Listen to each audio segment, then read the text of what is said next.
name is Adebayo Adeoti, the founder and owner of Bani Agribusiness Solutions, an agric enterprise with a vision of developing rural communities through agriculture. So every year, a certain percentage of our income revenue is channeled towards rural development.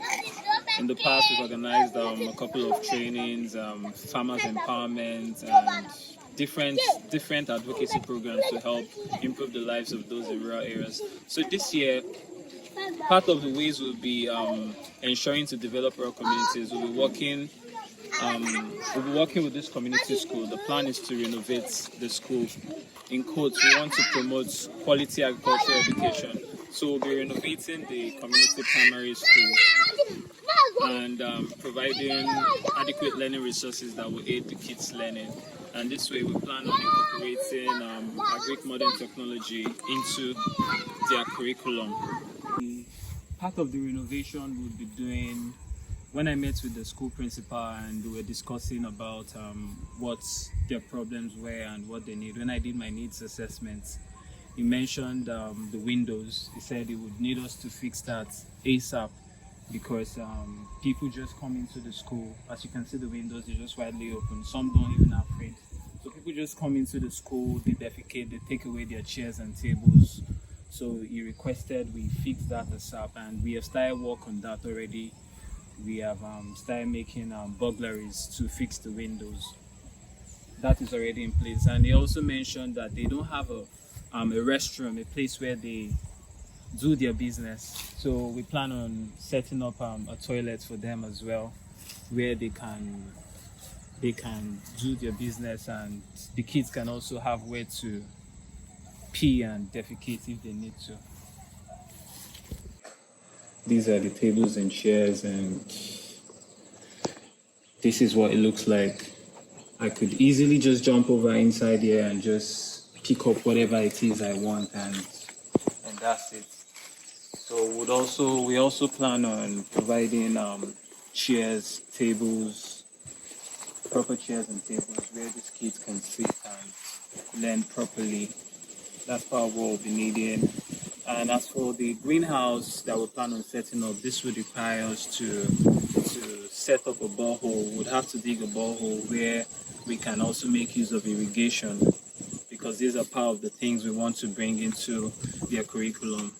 These kids are not exposed to the way things are done, but if we can impact them at a very young age and teach them about how we grow our foods and the modern agricultural practices that is being done now, it would help them and set them up for life. It would stir up an interest within them, because most of these kids, they grew up from a farming home, but they even don't want to practice agriculture because of the way they see how their parents do it.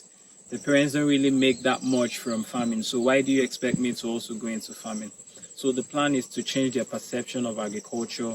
When they see how things are done, the modern ways at which things are done, this will stir up a fire within them that would make them want to pursue agriculture as well. So we'll be needing a generator, we'll be sinking a borehole, or probably dig a well where we can make use of a pumping machine. And for the classes too, we plan on getting a projector. This we can use to teach the kids as well, so they can have a clear picture of what we're trying to pass across to them.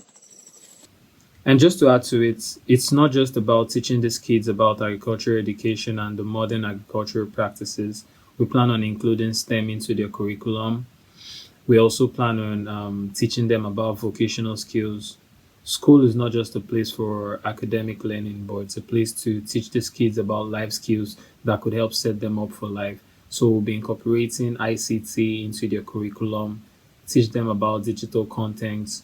This will help solve the issue of digital divide, because most of these kids, they've never seen a tablet before. They've never had the opportunity to know what a laptop looks like. So this would help solve the issue of digital divide and help set these kids up for life, so they can have access to what the kids in urban areas have access to. Those in rural areas can also have access to them. So we would be craving your support, because it's quite a big project and we might not be able to do this alone by ourselves. So we'll be craving your support in whatever way it is you feel you can support this project and make this school look like a proper school, which would help promote quality education, and as well it would help eradicate hunger. This is a part of the sustainable development goals, because from the school farm the kids can grow foods, they can grow their own crops, and these crops would be sold to generate revenue, which can also be put back into the school, and that way it would help eradicate hunger. So in any way you could support, we would really appreciate it, because like I said, we need to get tables and chairs, building materials, a generator, a laptop, a projector. All these things are things we need to make the school come alive and look like a proper school. So details where you can make your donations will be seen on this link, so you could just click on it, and you could also reach out to us via the number you can see on the screen, as well as our social media handles, whichever one works for you. You can reach us there. We'll be very happy and would really appreciate your support. Thank you very much. God bless you.